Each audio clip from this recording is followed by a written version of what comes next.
Ready to turn your happy customers into your website's biggest fans? First, log into your Godaddy account and navigate to your website editor. Just click Edit Website to open your site. Now, look for the Add Section button, usually located in the sidebar or within the page you're editing. Click it to see available section types. Scroll through the options until you find a Testimonials or Reviews section. The exact name might vary slightly, but choose the one that best fits displaying customer feedback. Godaddy offers various layouts for your reviews. Browse through the options and select one that complements your website's design and showcases the reviews effectively.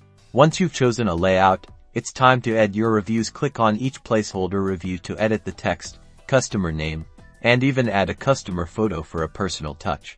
Don't forget to customize the appearance of your reviews section to match your brand. Adjust the font, colors, and background to ensure it seamlessly integrates with your website's overall look. Finally, when you're happy with how your reviews look, click the Publish button to make your changes live on your website, and that's it.